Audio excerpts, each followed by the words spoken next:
Good morning, and thank you very much for your patience. As you probably noticed, we had a few technical things to take care of here, but I believe we're all set. Yes, fellas?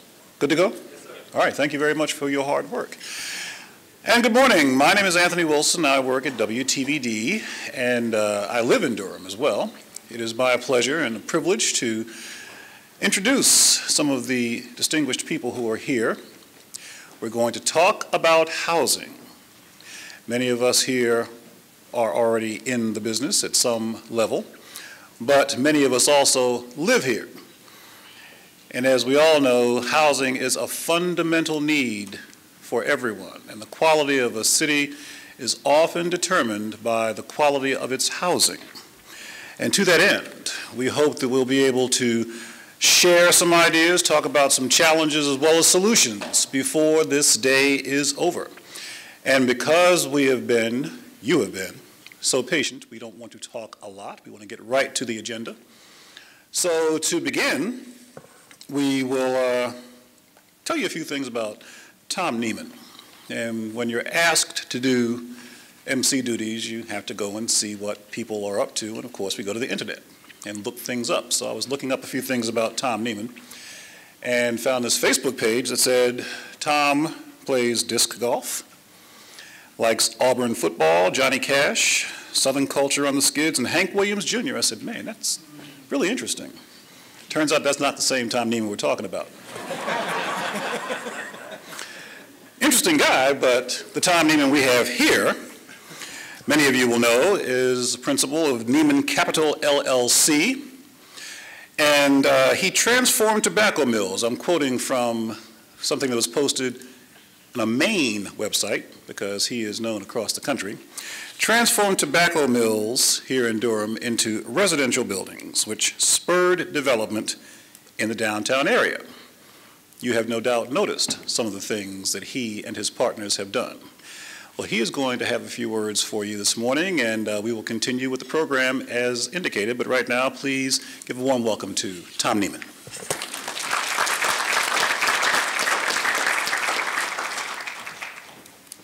Thank you, Anthony. The one thing that is true, I am a big Johnny Cash fan, and I'm a fan of Duke football, actually, believe it or not. Didn't think I was going to get up here and talk about Duke football today, but I want to thank everyone for being here. I want to thank Anthony for willing to be the master of ceremonies. I want to thank Chris, who's our keynote speaker, all the panelists. I want to thank our staff. This has been a lot of work over the last year. And it's very exciting to bring everyone together, but they worked very hard to bring this together, so I want to thank the staff, and then all of our moderators and all of our panelists and all of our registrants today. I really appreciate you being here. It's a very exciting day. I would ask everyone just to make sure that we can concentrate on what we're doing, if you could turn your cell phones or pagers down or off. That was a nice little segue there. Yeah, perfect timing. Yeah, it was good timing. And also, we wouldn't be able to do this without the help of our sponsors. So before we get started, I want to thank the Durham Convention and Visitors Bureau, Office Depot, Hewlett-Packard, North Carolina Mutual Life Insurance, the Sheraton Imperial Hotel, and Viewpoint Video Services for all of their help and support for today's events. I really don't need to give you too much of an overview. It's just an exciting day to talk about housing and the future of housing in Durham, and then also how it fits, how jobs and transportation and social services and how all these things actually work together to create opportunities for our citizens.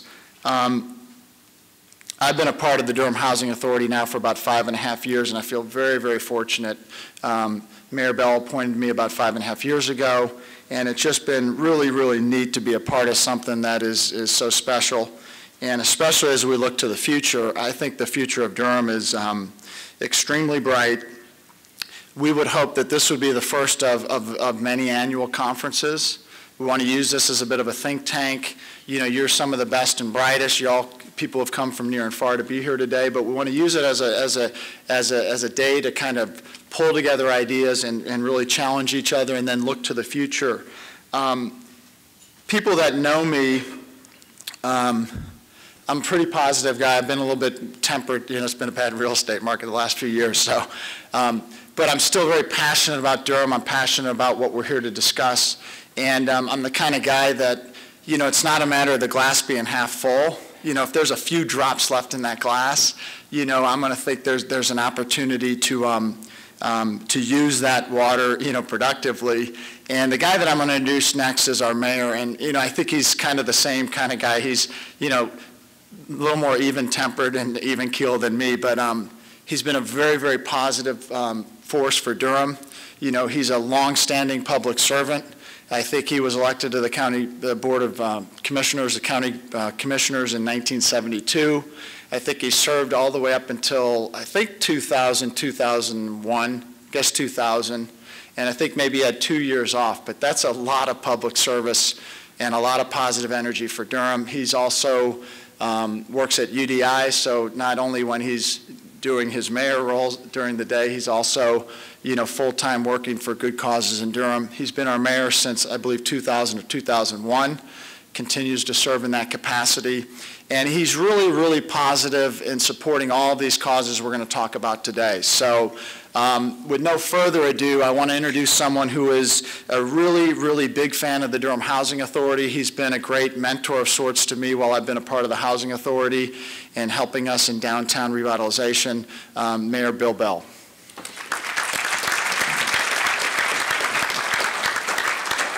Thank you, Tom. Good morning. It is indeed an honor to have the opportunity to serve as the mayor of the city of Durham, but it's also an honor when I have an opportunity to bring greetings on behalf of my colleagues on the city council. I know two of them are here today, Councilman Mike Woodard and Mayor Pro Tem Cora Cole McFadden, of course, our city managers here. For those of you who are not from Durham, I can tell you our city is a city that has really been moving, I think, in the right direction over the past few years. We're a city that has transform its economy. Tobacco, textiles, farming built Durham. We no longer manufacture tobacco. But what you'll find if you go downtown Durham, you'll see that there are very few new buildings that have been built in the past few years. There are some that have come online. But by and large, you'll still see the tobacco factories and the renovations and adaptive reuse of the tobacco factories led by persons such as Tom Newman, Capital Broadcasting, and others, has really been the genesis of what's happening in downtown Durham. We really have seen a revitalization of downtown Durham. But in saying that, we also understand that neighborhood revitalization is equally important. And that has been one of the top priorities that the council has had, at least since I've been mayor, in trying to revitalize particularly inner city neighborhoods. And none of this would have been possible without really public-private partnerships. If you look at what has happened in downtown Durham, that's a good example of the public working with the private for-profit sector to help in the revitalization of Durham. But we've also worked with the nonprofit sector, and that's equally important. And when you look at things that are happening in northeast central Durham, things that the Durham Housing Authority has done with the former Few Gardens, with now Eastway Village, the effort taken on by the city to revitalize Barnes Avenue into Eastway Village, a place which was about 2 blocks of dilapidated housing, drug-infested. We went in, tore those houses down, and rebuilt about 40 units, for-sale condos and single-family housing. Has been a true transformation. And we haven't stopped there. But we understand that this challenge is a challenge that the city cannot take along by itself. It has to have partners, be it the for-profit sector or the nonprofit sector. We have to have partners. And I think this conference is a good way to, again, speak to all the issues that involve revitalization. It's not just housing, though housing is a very important part of it. Very important part of it. But you've got to talk about the quality, aesthetics of a community, the safety and security of a community, the recreational facilities that are being provided. All those things are part of making what I consider, if you have strong communities, if you have strong neighborhoods, you have a strong city. And we're about trying to make this city stronger, better. And we have a quote that says, good things are happening in Durham. It happens because of efforts such as things I've talked about. More important, it happens because of persons such as yourselves who make the contributions. So again, on behalf of the Durham City Council, we welcome you here. We appreciate you being here in Durham, right outside of the Research Triangle Park, but in Durham. And we look forward to a good day, and thanks again for being here, and thanks for allowing me to bring greetings. Thank you.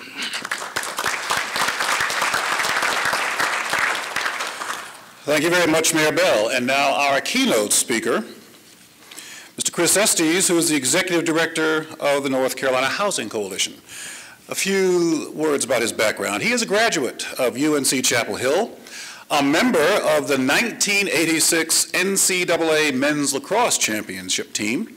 He worked for 7 years for area nonprofits, including the YMCA, the United Way, and Durham's Partnership for Children. Now, he returned to UNC Chapel Hill for graduate school, and he earned a Master's of Social Work and a Master's of City and Regional Planning with a concentration in housing and community development.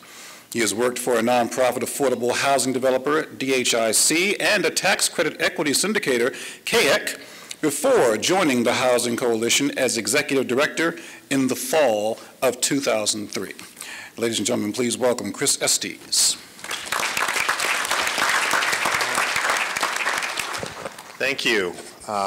Special thanks to Dallas and Tom for having me here, and thank you all for taking time out of your day to come have this important conversation.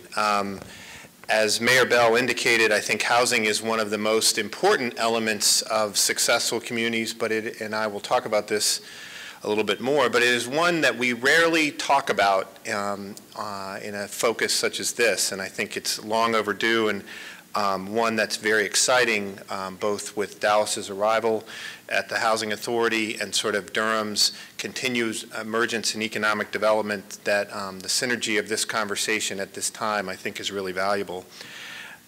You should be very proud. Durham has, I think, great support for housing issues from its elected officials, and particularly in the state legislature, we've received great support for our work from Representative Lupke and Hall and Senator McKissick, who've been very involved with a number of the issues we've worked on. In fact, we gave Senator McKissick our Legislator of the Year award 2 years ago. And they all three have been involved, along with many others, in work this year. Also, Laura Thrift is here today, who will be doing, from David Price's office, who will be doing a workshop with me on policy issues immediately following this. And Representative Price has been a terrific leader for us in Washington, D.C., both using his position of influence, but also just with his staff, really being a dynamic leader on housing issues.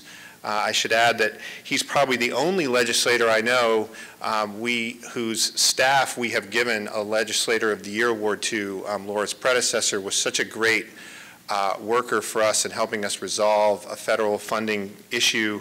And David felt like his staff was so important that he actually came and got the award at our conference himself and left his staff in Washington, D.C. to do the work, which I thought was a great both image and sort of statement about his own humility and the passion that his folks bring to that work.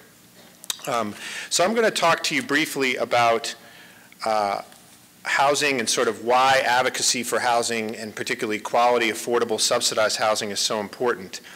Real briefly, a little bit about the Housing Coalition. For those of you who don't know, we have been around for 22 years. Our mission is to lead a campaign for housing that ensures that working families, people in crisis, seniors, and persons with disabilities may live with dignity and opportunity. We do that through sort of 4 services. We are a resource and referral for people in crisis. Every day people call us and email us looking for help across the state, and we try to direct them to agencies that can serve them.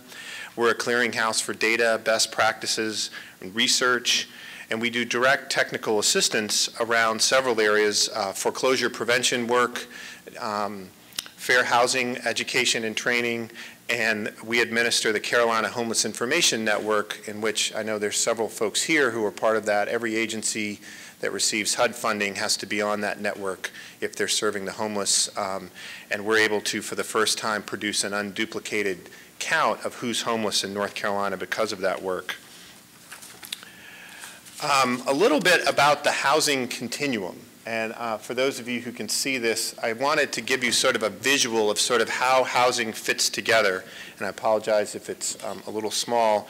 At the far left are sort of the homeless shelter. This is sort of the housing of last resort for folks And it could also be the street or the woods for folks who don't go into homeless shelters. And you find folks who are generally at the 30% of area median income and below. For the Triangle region, that's going to be folks probably at about under $20,000 a year, down to zero income. The goal, obviously, is to move folks out of homeless shelters into what we call permanent supportive housing, which is rental housing where services can be then wrapped around and support them in that independence. But the market solution, the non-subsidized version of that, is generally substandard housing. And when you see a lack of quality, affordable, permanent supportive housing, what you find is a large supply of substandard housing in your community because that's what people can afford. And until you provide some alternative at a price point that people can meet, that will continue to be a problem in your community. And so while communities should undertake aggressive code enforcement to try to bring up the standards of housing, they've got to make sure they can provide that affordable quality units. Otherwise, folks will simply have nowhere to go. As you move, also in that 0 to 30% is public housing, which is, I think, in particular importance for our conversation today, has been often overlooked and underappreciated in the value it plays in providing quality, stable living opportunities for families, particularly at that 30% and below threshold, those folks that are typically on fixed income and things like that. And also housing for people with disabilities, the group that has, I think, the greatest housing crisis in our country right now, the least amount of support for housing and services compared to their need, particularly folks with mental health issues or dual diagnosed mental health substance abuse. It is a crisis in our state and across our country because we just have not grappled with the commitment for housing and services that are needed to house those folks successfully. We know the programs that work. There are great track records of success. We have just not made the commitment to invest in those resources yet. As you move up the sort of income ladder, if you will, the next level tends to be tax credit rental housing. These are very nice, affordable rental developments that are built with low-income housing tax credits. They typically serve folks between 40 and 60% of area median income. In North Carolina, we've also mixed in very low-income folks with a certain number of those units through various combining of funding resources. It's some of the best examples of affordable housing in our state. And you also find Habitat for Humanity providing home ownership opportunities for folks at that income level, generally sort of 40 to 60% of AMI. In general, again, you're talking about folks at about $30,000 to $40,000 a year at the most. And then you move up to sort of the entry-level home ownership. And this is the scale, I should add, of sort of what we think of as kind of the affordable housing continuum. Entry-level home ownership generally is anywhere from 60 to 120% of area median income. Again, sort of 40,000 to maybe 60,000, depending on how expensive a market is for folks to live in. Obviously, entry-level home ownership in a community in downtown Charlotte is very different than maybe even Durham or areas outside. Living opportunities in Chapel Hill, for example, don't exist in home ownership markets without their use of a land trust and subsidized financing because the land is so expensive. So that's kind of the continuum of housing that we'll talk about and sort of how things work. A little bit about housing as an asset, because in our country we've spent a lot more time talking about home ownership as the only way we think about affordable housing or housing in general, and not enough about that continuum that I just talked about. The home can be the fundamental asset for millions of Americans, but as we found out in the last 5 years, it is not an automatic asset. In fact, we have, in my opinion, woefully oversold that idea to the public, and particularly low and moderate income folks, as though the only thing they needed to do to become wealthy was to own a home and everything would be okay. And what we found was a lot of people got loans that were not a good deal for them, not loans that they were going to be able to afford, or they got in a situation where they had 0% equity when they got in, and so if prices dropped, you were now upside down right away. If anything goes wrong in your home, the typical way that, for example, when my wife and I bought our first home a few years ago, we used the equity in our home to then make repairs. When you're upside down, you don't have any equity to fix the air conditioner or fix a hole in your roof. And so often folks found themselves in greater financial distress than they had before they bought a home. And so in part of my message here today is to help folks understand that the access to affordable, quality rental housing is essential both for stability and the security of folks at low to moderate income levels, but also can be the right platform to move folks into successful home ownership with the right preparation.